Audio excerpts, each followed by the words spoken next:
bersama saya, Puan Asma Syazwani Syari dari negeri Kelantan, tanah serendah sekebun bunga. Saya akan membentangkan hasil review buku tulisan Robert Kiyosaki yang bertajuk Business School for People Who Like Helping People. Baca tajuk tu pun saya dah rasa nak menangis. Bila baca daripada page ke page tu memanglah rasa menangis. Orang pertama yang saya paksa untuk dengar adalah suami saya. Saya cakap, baca buku Robert ni memang rasa betul-betul apa yang kita alami hari ini di G100. So Robert Kiyosaki ni kalau dia menulis buku memang dia akan menganjurkan untuk bebas dari segi kewangan. Dalam buku ini, beliau menunjukkan satu cara bagaimana dengan menyertai perniagaan pemasaran rangkaian atau dalam perkataan English iaitu network marketing. Buku ini memberi semangat sebenar tentang network marketing dan ia merupakan satu kemestian untuk pendatang baru untuk keluar dari konsep yang salah terhadap industri ini. Nak tahu tak bagaimana Robert Kiyosaki ni mendapat idea bagaimana untuk menulis tentang network marketing? Sebenarnya beliau mendapat pendedahan tentang network marketing ini sekitar pertengahan tahun 1970-an. Tetapi pada waktu itu beliau rasa macam rubbish. Idea itu sangat rubbish. Macam tidak relevan untuk diguna pakai pada waktu itu. Sehinggalah pada awal 90-an, beliau bertemu dengan kawannya yang sangat kaya raya. Yang sangat kaya raya, multi-billionaire dalam real estate, dalam bidang hartanah yang bernama Bill. So Bill ini telah berjaya mengubah persepsi Robert terhadap dunia network marketing. Apabila ditanya kepada Bill, kenapa you join network marketing sedangkan I tak rasa you ada masalah dengan duit kan? Menurut Robert, 2 tahun yang lepas, Bill baru mendapat pulangan yang tinggi sebanyak 2 bilion dari real estate, dari bisnes real estate beliau. Dan dia sangat terkejutlah dengan kenapa Bill sanggup untuk masuk ke dalam network marketing. Dan Bill menjelaskan salah satu sebab kenapa dia berada di bidang network marketing ini adalah Bill suka mendidik dan juga suka belajar. Menurutnya dia suka bekerja dengan orang yang ingin belajar. Ia sangatlah meletihkan bekerja dengan orang yang fikir dia tahu semuanya.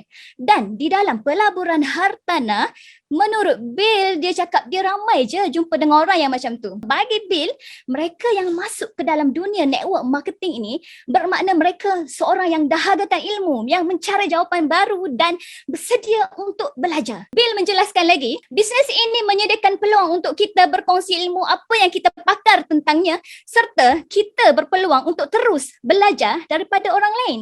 Bill juga memberitahu Robert tentang mereka yang melibatkan diri di bidang network marketing adalah orang yang sangat bijak. Yes, tuan-tuan adalah orang yang sangat bijak. Berpelajaran tinggi dari pelbagai latar belakang.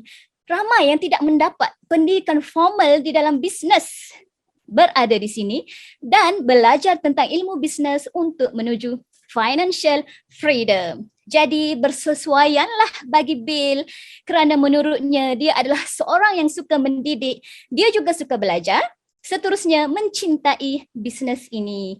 Ini adalah sekolah perniagaan yang cemerlang untuk kita belajar ilmu perniagaan yang sangat real. Seterusnya buku ini, kalau kita susuri perjalanan buku ini, Robert menyediakan kita 8 hidden values of network marketing business. Robert menyediakan apakah nilai-nilai yang anda akan dapat setelah menyertai network marketing ini. Value yang pertama bernama Life Changing Business Education. Translate ke bahasa Melayu bermaksud sekolah bisnes kehidupan nyata. Satu persoalan yang Robert hadapi yang dari traditional practice in teaching business adalah guru-guru itu tidak perlu mempunyai bisnes untuk mengajar bisnes. Betul kan? Jadi guru-guru di luar sana yang mengajar di universiti atau di sekolah-sekolah tidak perlu mempunyai satu perniagaan yang real untuk menjadi seorang tenaga pengajar. Sedangkan menurut Robert, di dalam network marketing, orang-orang yang berada di puncak yang mengajar harus sukses dalam dunia nyata atau mereka tidak akan berada di puncak. Dalam sekolah tradisional kan kita nampak sangat perbezaan yang sangat ketara lah di antara real and traditional. Dan pesan Robert, carilah guru di kalangan mereka yang sudah di puncak, iaitu orang-orang yang sukses di dalam bisnes. Kemudian tanyalah diri kita sendiri, adakah kita ingin dan bersedia untuk belajar daripada mereka. Menurut Robert, ada empat kuadran, empat ni. Nampak tak kalau saya tunjuk kat sini? Ada 4 pendidikan yang mengubah hidup itu. Yang atas ni ada huruf M, di sini ada huruf S, E dan juga F. So kita tengok pandangan dalam tradisional dan network marketing di dalam piramid. Ini dipanggil piramid pendidikan. So piramid ini terbahagi kepada 4. Okay, saya terangkan yang pertama iaitu E. E stand for emotional. E adalah emotional. So Robert dengan bijaknya telah mengenal pasti traditional approach di dalam emotional serta apa yang network marketing punya approach. So di dalam traditional menurut Robert, ia membuat kita terus menerus rasa takut.